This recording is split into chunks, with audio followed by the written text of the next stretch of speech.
Hello friends, and welcome to Xenoblade Theory. And to start off the new year, we are taking a look at our first character profile of Xenoblade characters. She is the daughter of the Aegis and founder of House Rhodes. This is the story of Glimmer. Voiced by Shino Shimoji and Georgina Sadler, and designed by Masatsugu Saito, Glimmer is an original character from Xenoblade Chronicles 3's prequel, Xenoblade Chronicles 3: Future Redeemed. Wielding a white staff with a fan-like head and wearing a short-skirt yukata, Glimmer is a stubborn but gentle and kind-hearted half-Litharian, half-blade human Aegnian soldier from the kingdom of Aegis on the world of Ionios, and forced to fight against the kingdom of Kevis in a timeless war. In the game, Glimmer plays the role of the Kithroad class, a support healer who soothes allies with melodic music that applies different support effects that vary by tune, while also using her powers of fire to damage her foes. Fun fact, a Kithroad was a classic Greek performer or singer of the cithara, a stringed instrument that accompanied their singing. Glimmer's story begins years after the events of Xenoblade Chronicles 2, being born to the game's hero Rex and one of the Aegis sisters, where years later, the worlds of the Bionis and Alrest, two worlds that were originally Earth in the ancient past, that were separated by the scientist Klaus, sought to become one again. Glimmer was integrated into Origin, a device that was meant to safeguard the two worlds' histories and people as the worlds collided.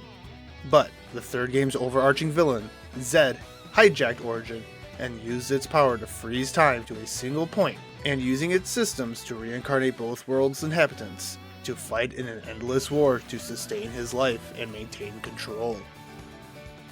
Eventually, an incarnation of Glimmer was assigned to the Aegnian colony Gamma, and when the colony fought against the Kevesi colony, Colony 5, everyone, except her and a Keves soldier named Nickel, the son of the series' first protagonist Shulk, was killed by the Keves colony's Pharaonis. Now as the last living soldiers of their respective factions, both Glimmer and Nickel began fighting to the death. However, their fight was interrupted by the city member and survivor Matthew, who used the power of Ouroboros in his gauntlets to stop the fight, resulting in Glimmer and Nickel becoming Ouroboros themselves. The two soldiers then proceeded to try to kill Matthew along with his partner A, but when they were subdued, two consuls, Q and R, appeared. During the battle, R commanded Glimmer to attack Matthew from behind, but this proves to be no use as Matthew dodged the attack and A killing both consuls, and then proceeded to destroy the two Pharaonis flame clocks, freeing Glimmer and Nickel from the flame clock system. But Glimmer, furious at being separated from the flame clock, runs off to try and make contact with another Aegnian colony, but gets intercepted by soldiers from the Liberators, an organization that opposes Zed, who are led by Shulk, and taken to their camp, only for her to escape when she comes in communication range of Colony Edda. Upon finding the colony's Pharaonis, Glimmer is overcome with joy and relief and asks for assistance, but to her great shock is attacked. The colony's consul, Consul W, then informs her that due to being Ouroboros, he had no need for her and tries to kill her, only to be saved by Shulk, with Matthew, A, and Nickel arriving on the scene as well, and the four battle the consul while Glimmer sat on the sidelines, too absorbed in her shock. As the battle progressed, Consul W summoned a Kevesi Pharaonis and fused it and the Aegnian Pharaonis with himself, and fired a large beam at Glimmer, only for it to be blocked by Rex. After W is defeated, Rex scolds Glimmer about her attitude before the group returns to the Liberator camp, where Glimmer and Nickel later open up to one another, beginning the formation of a deep friendship. Glimmer would then begin forming bonds with the rest of the party when the group arrived at the Liberator's base of operations, Colony 9. Shortly after an encounter with Niall, Matthew's sister, and the game's lead villain Alpha, Rex and Shulk explain to the party about the history of their original worlds, and how Ionios came to be, with Glimmer, alongside Nickel, deciding that she wanted to fight alongside everyone else in order to defeat Alpha. However, Rex and Shulk, believing the two of them weren't strong enough to fight against Alpha, deny their request. Looking to boost their Ouroboros powers, the Nopon Riku informs them that they needed some kind of trigger to increase this power, but in order to activate this trigger, Rex and Shulk volunteer to fight Glimmer and Nickel, much to the latter's discomfort and apprehension. And though the two struggle a bit against the two legendary heroes, they were able to unlock more of their Ouroboros powers to defeat them, and with the victory, earning the chance to fight Alpha. And the night before the party left to confront Alpha, Glimmer would have a small heart-to-heart with Rex, thanking him for saving her life, completely unaware that Rex was actually her father. When the party reached Origin, Alpha would try to convince the party that the lives of Keves and Agnes were things of the past, and that the future had no need for them. But the party refuses to accept his goals, with Shulk and Rex recalling that Klaus trusted them with the future and engage in combat, where Alpha would then unleash his true form, that of a large humanoid figure with an empty mask-like face.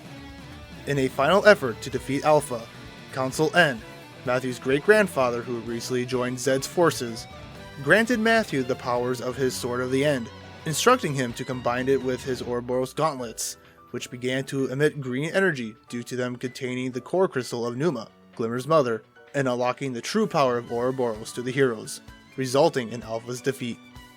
But immediately after the battle, Shulk, Rex, and A began to fade, revealing that without Alpha, Origin required a new avatar to keep Ionia stable, which the three of them would fill the role. Hearing this, Glimmer begs them not to, pleading that there had to be another way. But Rex assures her that she and her friends would see them all again when the worlds were restored. As a final gift, Rex granted Glimmer his life force so that she could live out the rest of her life naturally, freeing her from Origin's reincarnation cycle. After which, Rex, Shulk, and A stepped forward into a large rift, telling the party that they would be waiting for them at the far edges of time.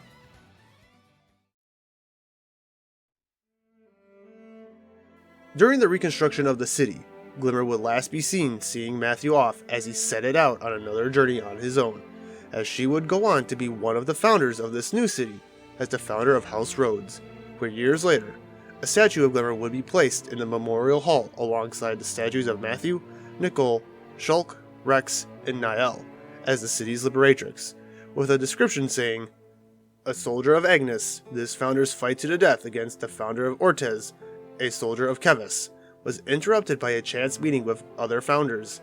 Freed from the bondage of her flame clock, she joined the fight against Mobius." Although a soldier, the founder is reported to have been exceedingly gentle and kind at heart. Additionally, her skill in the healing arts greatly contributed to the development of medical science in the city in later ages. And irrespective of starting life as an Agnian soldier, she is said to have surpassed 80 years of age, though the way she achieved that remains shrouded in mystery. Those descendants of Glimmer can be identified by the Wildfire Kithara emblem that is displayed on the eye patches that members of the city wear when they traverse outside of their home.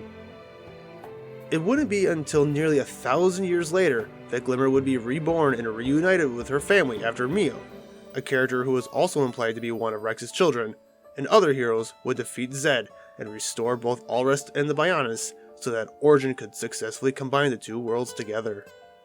Now, the fact that Glimmer was included as one of Rex's children, alongside Mio, was an exciting and welcome inclusion to the series. It begged the question, where was Rex's third child? This one question has sparked many theories on this third child's whereabouts, and while many believe that Glimmer was solely Pyra's daughter, given that her hair color was similar to hers, some have pointed out that Glimmer's personality is similar to that of Mithra's, creating a theory that it could be possible that Glimmer is the combined form of the Aegis children. But with how open to interpretation Xenoblade 3's story makes things, it's hard to say for sure, and we'll just have to wait and see for what the future holds for the character and the series. But whether Glimmer is the combined form of the Aegis children or not, one thing is for sure. No matter how dire the situation, Glimmer will be there to help heal her allies and friends, and to help light the way towards a better future, just like her parents before her. And that is the story of Glimmer. What did you think of her character and her role in the series? Let me know in the comments down below, and I'll see you in the next video. Oh, and be careful about falling off high spaces.